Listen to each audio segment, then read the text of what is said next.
Well, it's about time. Let's begin.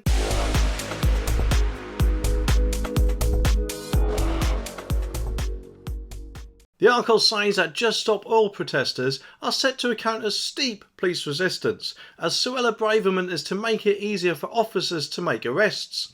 A new definition of serious disruption will be introduced into law, with the objective of lowering the threshold at which police are allowed to take action. The legislation aims to bring an end to the legislative deadlock with the Lords, who have so far turned down sections of the government public order bill to allow police to have more power in challenging ego activists. The definition, which was laid out in the secondary legislation in the Commons on Thursday, would allow police to take action where there has been less disruption if a protest was part of a series of demonstrations or if it affected people passing through the area, the Telegraph reports. The Home Secretary said selfish disruptive protesters are wreaking havoc in people's everyday lives across the country, and this must be brought to a stop. And this is why we are bringing forward this new law to clearly define serious disruption as requested by police chiefs. And not only will the Public Order Bill introduce new criminal offences for causing serious disruption, this new legislation permits the police to clear the roads of slow marching protesters who are hell-bent on causing chaos across the UK. Rather than only being authorised to take action only in cases where protests cause significant delay and prolonged disruption, police will now be allowed to act if the threshold of more than minor is crossed. By considering the cumulative, I can never say that word properly, impact of concurrent and repeated processions and assemblies, officers could arrest protesters who are disruptive over a sustained period. The excuse that the given road was already affected by traffic would no longer be valid for reasoning for protesters, with police authorised to take action for additional disruption. But of course, both the House of Commons and Lords will have to vote through the legislation. However, ministers have said it is supported by police. Well, about time, eh? We can actually go from A to B without worrying about some buttheads in the middle of the road stopping us on our journey. And of course making us use more petrol, which not only is making their cause look more stupid, but also costing us more in the long run as well, especially if they're there for a long period of time. The thing is though, they could surely have already done this with the Road Traffic Act of 1980, which apparently states that people aren't allowed to block traffic or something like that, so in which case, why couldn't they have moved them out of the way even if they didn't have the power to arrest them at the time or whatever? Maybe, of course, who knows, the police might say they might need a bit more training to actually do police work rather than make cups of tea for these people to enjoy while they're making our lives a misery. And it does make me wonder as well what other things these guys are now going to do instead when this actually finally does get rolled out. But of course, it is more than likely going to get delayed in the Lords, isn't it? Because let's face it, they don't really like to tend to do, or shall I say put through, the legislation that the Conservatives often seem to want to put through, even if they are the democratically elected MPs and not unelected bureaucrats such as the Lords, which if anything kind of reminds me of the EU. I mean, who knows, will we start to see these guys paint statues like their very own version of the Tango Man or something? Or are they going to start to give more of them swimming lessons like they did with that other statue in Bristol, I think it was, a few years ago? No doubt, of course, they'll probably try and make it harder for the police to grab and move them by using extra strong superglue on their bums. Or, other parts maybe. But either way, one thing's got to be clear, isn't it? We can't have people constantly disrupting our lives. And if they take the pee too much, then they should be dealt with. And don't get me wrong, while this does sound awesome that it looks like something's finally going to get done, something tells me that it's not all going to work out as it's planned to. And let's just say I'll believe it when I see it. Especially as I'm guessing a lot of people who more than likely donate to these causes might have some high up job somewhere, which, I don't know, might put a spanner or two in the works. But they better not.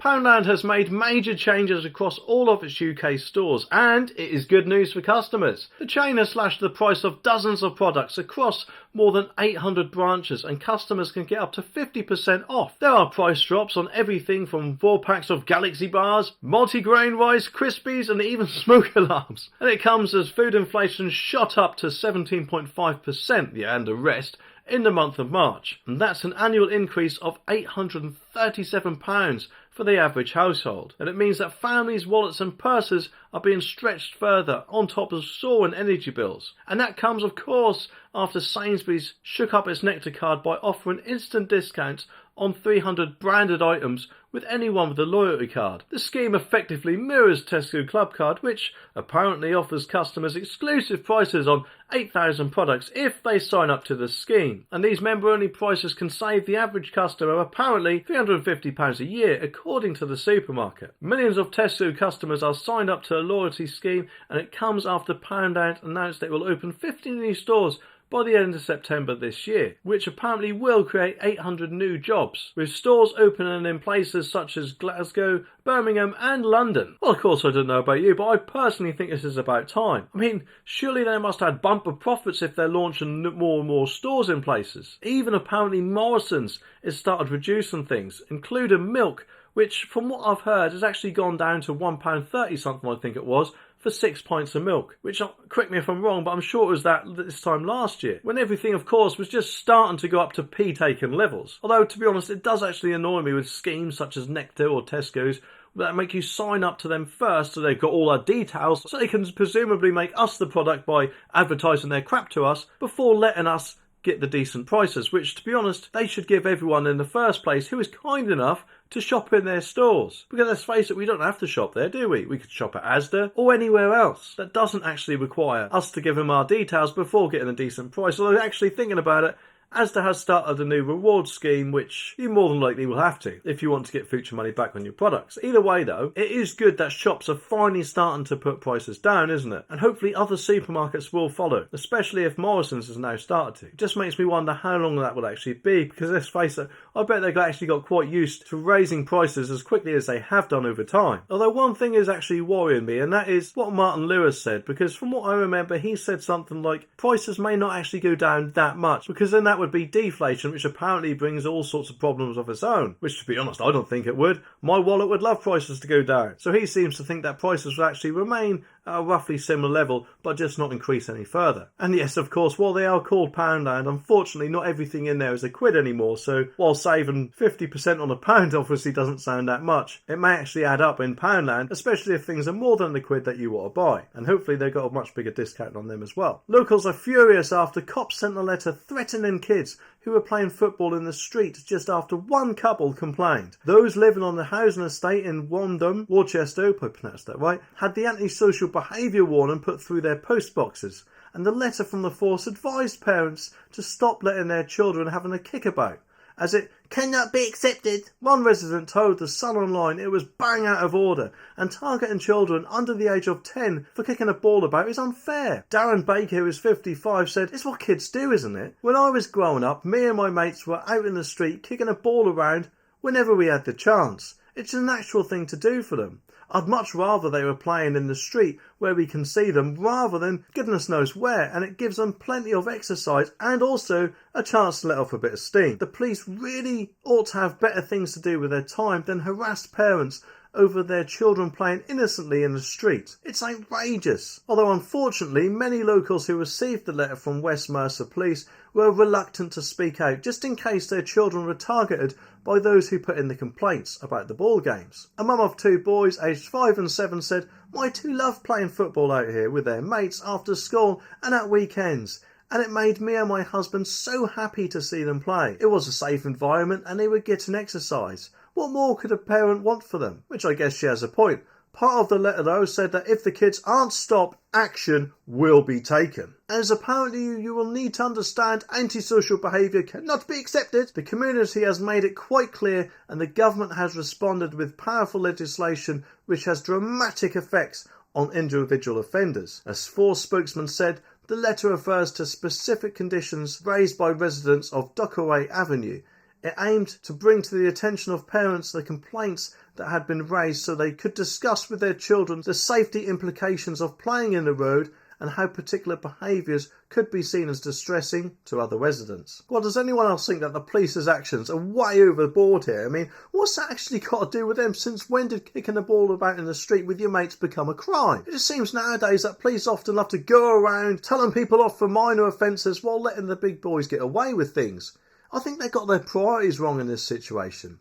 And yes, of course, there's bound to be people saying, well, you should play in your gardens. But the thing is, not everyone has gardens. And as long as they're not damaging anything, being a nuisance to traffic or being abusive to people, then the police should really keep their nose out, in my opinion. And the fact as well that they only received one complaint before sending out these letters, it's just a joke, isn't it? I'm sure in the olden days, or maybe actually even 10 or 20 years ago, they needed a lot more complaints before doing something about it.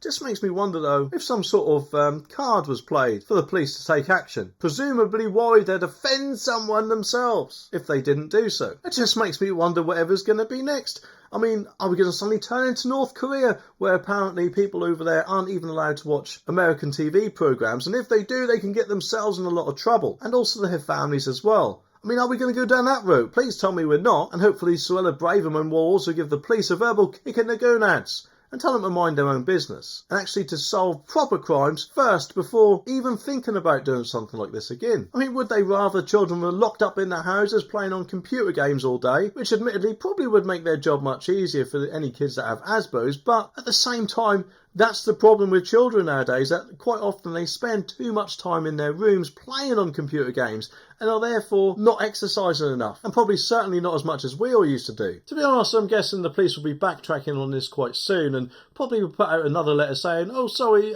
we didn't actually mean it. You can play outside, kids, it's good for you, have fun. Because let's face it, this kind of reminds me of that whole poster. I mean, can you remember that? There was this poster saying, being offensive is an offence, when actually it isn't. Unless, of course, you're being abusive, but in most cases it isn't, is it? And they backtracked on that quite quickly, so I guess we'll just have to wait and see. But remember, police, at the end of the day, exercising is not a crime, which I must tell myself every time I walk past the gym. But anyway, quite a lot of the time nowadays, crimes or even non-crimes end up with some sort of fine every now and then. But in this video, it seems that someone was fined for carrying out an emergency where someone's life could have been at risk. But were they in the wrong or not? Anyway, subscribe for more and I'll see you in the next one.